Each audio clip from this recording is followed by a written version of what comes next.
सरकार जो नियम बनाएगी सबके लिए बनाएगी, सिर्फ मुसलमानों के लिए तो बनाएगी नहीं। बिल कहेगी, हम मानने को तैयार है। बिल में कानून शरीयत अगर आएगा तो हम लोग बोलेंगे, नहीं तो हमारे बिल तो कोई विरोध नहीं। कुछ नहीं कह रही है, मुसलमान कुछ नहीं कह रहा है, करें जो करना है, क्या दिक्कत है। 80% लोगों को प्रॉब्लम होगी, 20% को कुछ नहीं होगा। हम लोग जैसे रह रहे थे वैसे रह रहे हैं, वैसे ही रहेंगे। ये मुसलमानों के ऊपर थोपा जा रहा है। यूसीसी को लेकर विवाद बढ़ता जा रहा है। मुस्लिम पर्सनल लॉ बोर्ड समेत देश का एक मुस्लिमों का जो बड़ा धड़ा है वो इस बिल के खिलाफ है।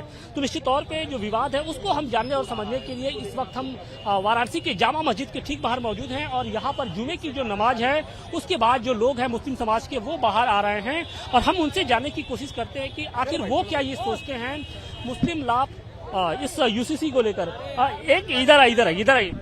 ये तो इस्लाम के लिए ये नहीं ना है। इस्लाम में अपना अपना धर्म है, इस्लाम के अंदर अपना धर्म है, हिंदुओं के अंदर अपना धर्म है, सनातन धर्म के अंदर अपना धर्म है, ईसाइयों के अंदर अपना एक नियम कानून है। ये तो गलत है।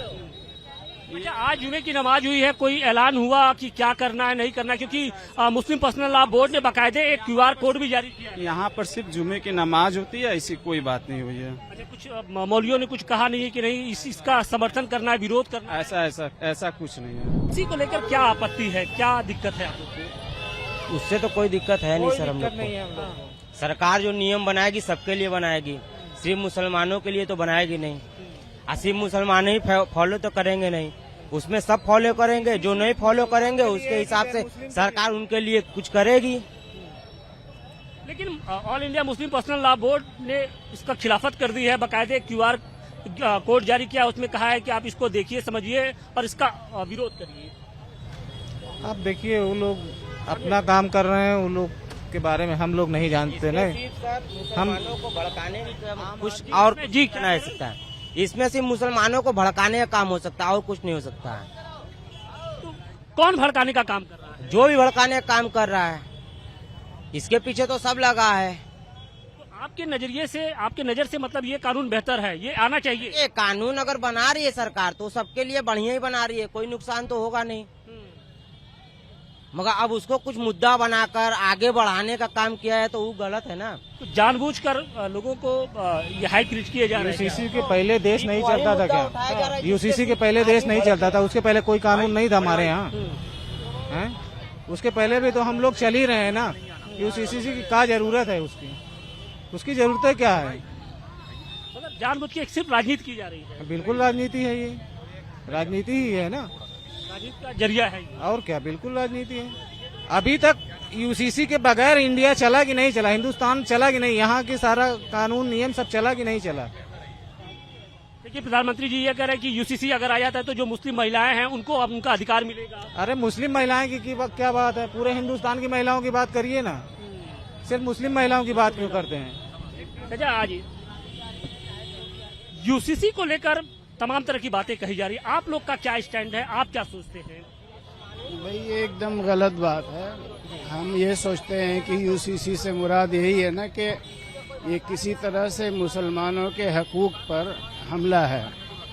यूसीसी मतलब ये है कि जो हम चाहें वही होगा। कल को हमको दफनाना होगा तो हमारी कब्रों को भी कहेंगे कि नहीं, हम जलाए जाते हैं तो आप भी जलाए जाएंगे। इस तरह के बहुत से इशू हैं जो सामने आएंगे। ठीक है, हम मंदिर में जाते हैं, आपको भी मंदिर में ही जाना पड़ेगा। हम जिस तरह से इबादत करते हैं आपको भी उसी तरह से इबादत करना पड़ेगा। ये बहुत सारे इशू हैं इसमें, तो ये तो बिल्कुल एकदम सरासर गलत चीज है। लेकिन अभी जो बिल का ड्राफ्ट नहीं आया है उसके पहले ही विरोध शुरू हो गया है। All India Muslim personal law board ने बाकायदे एक QR भी जारी कर दिया, कहा कि नहीं आप इसका विरोध करिए। असल में वजह यही है ना कि उसके पीछे जो मकसद है वो मैंने आपको बड़ी डिटेल से बता दिया। उसके पीछे जो मकसद है वो यही है कि आपको किसी चीज को बैकग्राउंड न बताते हुए अपना असल काम कर जाना है। ठीक है, वो यही है कि अपने धार्मिक मामला से आपको हटा के जो हम करेंगे वही आप कीजिए। जिस तरह से हम इबादत करेंगे उसी तरह से आप भी इबादत कीजिए। कल को आप ये कह सकते हैं कि हम तो जलाए जाते हैं, आप कब्रिस्तान में क्यों जाएंगे?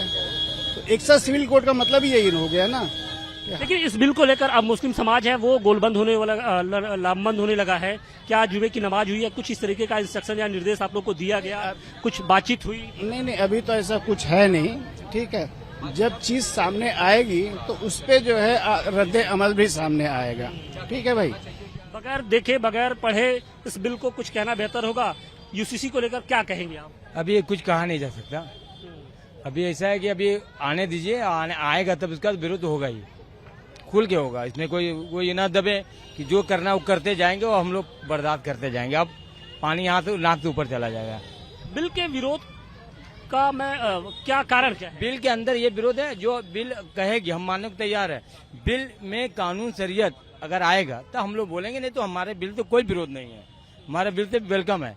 बिल में अगर कोई कहा जाए कि हमारे कानून में कानून तो बिल के मुताबिक तो यही अभी तक कहा जा रहा है कि जो शरिया कानून है वो खत्म कर दिया जाएगा, all India Muslim personal law board है वो खत्म कर दिया जाएगा, सबके लिए एक समान जो कानून है वो बनाए जाएंगे। सब कानून बनाया जाए, हमको कोई दिक्कत नहीं है। जैसे कानून के अंदर अब जैसे 3 तलाक हो जाए या कब्रिस्तान का मामला हो जाए, निकाह का मामला हो जाए, जैसे हमारे कानून वसीयत का भी मामला, वसीयत का मामला हो जाए, तो कुछ हमारे ऊपर है, अपने हैं कानून है, हम अपना फॉलो करते हैं।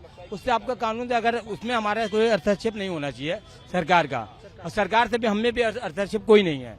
भाई जब धर्म के आधार पर भेदभाव नहीं होना चाहिए तो सबके लिए एक कानून भी क्यों ना होना चाहिए? कोई दिक्कत नहीं, होना चाहिए। तो फिर इस बिल का विरोध क्यों?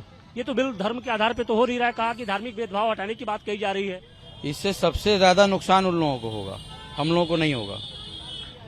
हाँ, हम लोग तो 20% 30% है ना, उधर तो 80% है। ये ला ही क्यों जा रहा है? ला इसलिए जा रहा है कि जो मुस्लिम महिलाएं हैं उनकी बेहतरी के लिए, जो बच्चों को उनका हक नहीं मिल पाता है, मुस्लिम बच्चों को उनका हक दिलाने के लिए। किसने कहा आपसे? किसी महिला ने कहा? बहुत सारी महिलाएं थी जो सामने आके कहती थी। कोई नहीं कहता। कोई नहीं, तो आप लोग का विरोध क्या है? ये तो मीडिया वाले हैं, जिसको जहाँ चाहे खड़ा कर दें। मीडिया से नहीं, हम तो भाई जो सरकार कह रही है, जो सरकार बिल ला रही है, हम उसके बारे में बात कर रहे हैं। कुछ नहीं कह रही है, मुसलमान कुछ नहीं कह रहा है। करें जो करना है, क्या दिक्कत है? 80% लोगों को प्रॉब्लम होगी, 20% को कुछ नहीं होगा। हम लोग जैसे रह रहे थे वैसे रह रहे और वैसे ही रहेंगे। तो फिर क्यों बिल का विरोध हो रहा है? All India Muslim personal law board ने तो बाकायदे QR जारी कर दिया और कहा कि भाई इसको आप देखिए और समझिए और इसका विरोध करिए। ये सारा का सारा पॉलिटिशियन मुद्दा है, ठीक है? इससे आम आदमी को कोई फर्क नहीं पड़ेगा। सब खा रहे हैं, कमा रहे हैं, आराम से जी रहे हैं। 2024 की तैयारी है ये सब। हाँ, करने दीजिए, वो पता चल जाएगा आने वाले टाइम में। 2024 की जितना दिन मजा लेना उतना दिन सरकार मजा ले ले। सरकार मजा ले रही, बस कोई दिक्कत नहीं हम लोगों को, कोई दिक्कत नहीं है। कोई दिक्कत। कुछ और भी लोग हैं, मुझसे भी बात करने की। यूसीसी को लेकर आप लोग का स्टैंड क्या है? पूरे इंडिया में कॉलेज की फीस एक होना चाहिए, पूरे इंडिया में मेडिकल की फीस एक होना चाहिए, और पूरे इंडिया में जितने भी हमारी बुनियादी चीजें हैं वो एक समान होनी चाहिए। अगर ये है तो हम लोग एक समान है, एक समान। तब आप तो अभी जो फिलहाल कुछ लोग हैं उसका विरोध किया जा रहा है, कुछ लोग इसके समर्थन में भी हैं। कांग्रेस का रुख स्पष्ट नहीं हो पा रहा है, केजरीवाल एक तरीके से समर्थन कर रहे हैं। तो क्या 2024 की सियासी पिच को तैयार किया जा रहा है क्या यूसीसी के बारे में? बहुत शॉर्टकट में आपको हम बताना चाहते हैं। 2 शब्द हैं, एक न्यायिक प्रक्रिया और एक परंपरागत। न्यायिक को आप जितना चाहे कर दें, कोई दिक्कत नहीं, परंपरा को न छेड़े। क्या यूसीसी बिल जो आ रहा है यूनिफॉर्म सिविल कोड, उससे सहमत है? मैं उससे सहमत नहीं। क्या उसमें क्या दिक्कत? ये मुसलमानों के ऊपर थोपा जा रहा है। कारण क्या है? कारण हम अपना नमाज पढ़ रहे हैं, अपने इस्लामिक रूल से चल रहे हैं, उनका मतलब कि जो वो करें अपनी जुबान हमारे मुंह में डालना चाह रहा है।